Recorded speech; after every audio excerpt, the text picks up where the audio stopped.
Hey, what's up, guys? John here. The war on small business and the war on the middle class has begun. It started a couple of years ago, and now it's really ramping up. Look at Gavin Newsom, for example, the governor of California.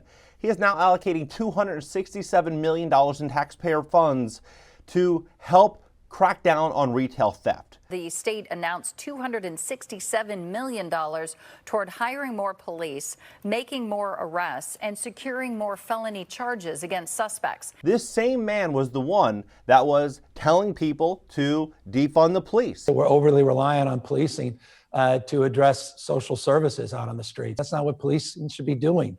And so when I hear the word defund, I think about those fundamental issues that can radically be changed, and I think can be changed by reimagining policing. He was getting behind that movement. He had Eric Garcetti, the mayor of California, getting on his knees saying that, we need to, basically not be racist, not be bad people. We need to defund the police. We need to do all these things. We need to make sure that Black Americans see an end to the days of murder in broad daylight. It is time to move our rhetoric towards actions to end racism. I want you to know we will not be increasing our police budget. And now they want to put $270 million to fund police and to fund these activities. Why would they do this? Why would they say one thing and then now pivot back on it? Well, I think it's because there's something very, very, very sinister happening behind the scenes. And it's not just in places like California. It's not in LA and San Francisco. Sure, it's definitely important and it's definitely a really big anchor there. But you have other locations too. Philadelphia, very, very similar things. New York City, very similar. It was popping up in all these different cities all across America. And why? What is the financial incentive? What is the benefit for them? Well, I'm going to share with you exactly what's going on behind the scenes and how they're going to restructure America as we know it. Please hit the like button. When you hit the like button, YouTube's going to share this content to educate the people about what's really going on. And if you'd like to fix your credit, we'd love to help you at my company, GreatCreditFast.com. That's GreatCreditFast.com. If you have late payments, medical bills, charge-offs, foreclosures, bankruptcies, repossessions, any negative item on your credit report, go to GreatCreditFast.com by clicking the link in the description below this video. Take a look at this. So you have Rite Aid. Right now, they're slashing their portfolio. They're going bankrupt. Rite Aid is going bankrupt. They say in large part because of retail theft and because of all of the losses that are associated with what's happened the last couple of years. Well, you have to ask yourself, okay, well, we all know that retail theft has gotten out of control, but what is the solution, John? What is the solution? They're saying it's causing $112 billion in losses. Well, this is what it's going to look like. First, they're going to start doing more of these things, these protests. Very similar to like what they were doing with the UAW strike and the Kaiser strikes. They're going to keep pushing strikes and strikes and strikes. And as strikes are continuing to happen, the people are starting to demand more wages. Remember, even Biden, a lot of politicians came out last couple of years saying, employees deserve to earn more money. They deserve to earn more. And this was at a time when a lot of businesses were making a ton of money. And so people started feeling a little bit more entitled, right? The cost of living was continuing to increase. But now you're looking at the economy and things are changing very, very quickly. And these businesses are looking at this change and saying, you know what can we do to reduce our costs, to reduce theft, and to take more control over our operations? Well, this is what they're doing. They're now, it's not just Target, it's not just Kroger, it's literally every single store. Every major store in America is now doing this, is that they want to replace people with robots and other forms of automation. That's largely because robots don't cost money, they can't push for raises, and generally don't complain. And they don't sue, right? They don't sue either. Amazon introducing Sparrow, the state-of-the-art robot that handles millions of diverse projects, millions, right? This is a year ago. So this whole, a little over a year ago, this whole thing is moving in so fast, so rapidly. The next year or so is going to change everything that we know about the shopping experience. Amazon said its robots will speed up delivery and definitely not replace humans. They purchased 750,000 robots. 750,000 robots.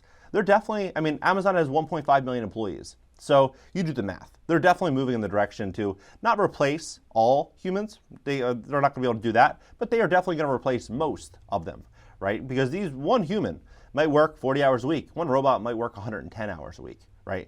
110 hours a week.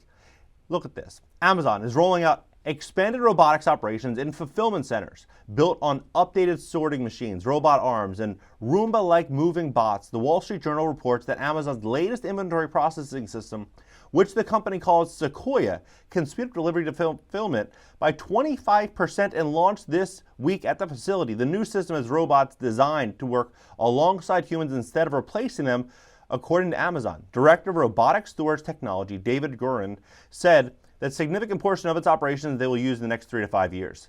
Digit can move, grasp, and handle items in spaces in corner of warehouses in novel ways. Its size and shape are well suited for buildings that are designed for humans, and we believe that there is a big opportunity to scale mobile manipulator solution such as Digit, which can work collaboratively with employees, right? It says there's a big opportunity to scale, like the use of Digit, and should be worrisome to Amazon's 1 million warehouse workers, right?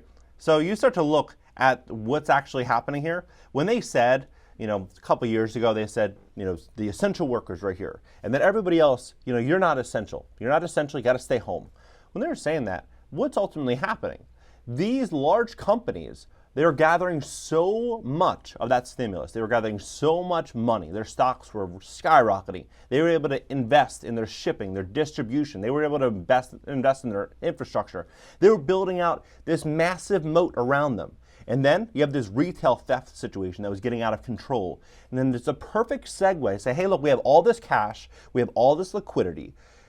We now need to start investing in technology. We now need to start investing into what the future is going to look like. And that's exactly what they started doing. Look, Walmart making major change to stores, 57 million update. But it's bad news if you hate self-checkout. Walmart Canada investing $3.5 billion.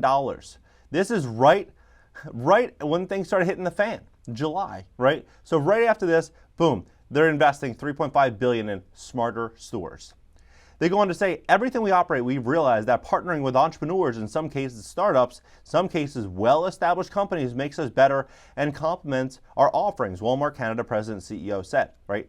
They go on to say, we are very encouraged on working with our partners to bring disruption, agility to our business, he said. So we invite local companies to contact us as we keep looking for opportunities to better serve our customers. This spend includes $1.1 billion to build two new distribution centers, and it says it will renovate 150 stores, more than 1/3 of its network, more than 400 stores in the country over the next 3 years.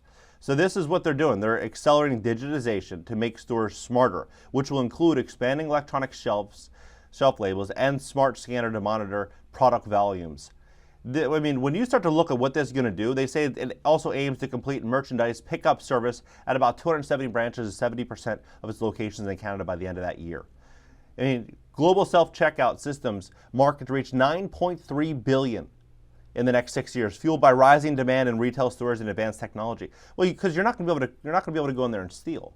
With this new technology, they're going to have that facial recognition, right? When you come in, boom, they got you. And then you're going to go through everything that you pick up. You've seen the videos where everything that you put into your cart is already automatically weighed. They know exactly what's in the cart. And then when you leave, it automatically gets taken out of your app. And that's what we're going to be walking into. And you see these stories like Gavin Newsom saying, we have to crack down on this $267 million smash and grab robbery situation.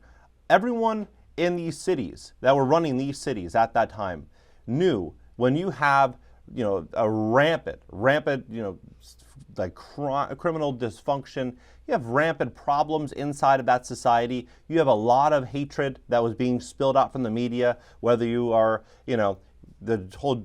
that George Floyd, the whole situation there. You had a lot of people really upset. Then you had a lot of people that were out of work. Then you had a lot of people losing their jobs. You had all this chaos, and then basically saying, hey, if you commit crime, you're not going to get in trouble. You're not going to get in trouble. You'll be okay.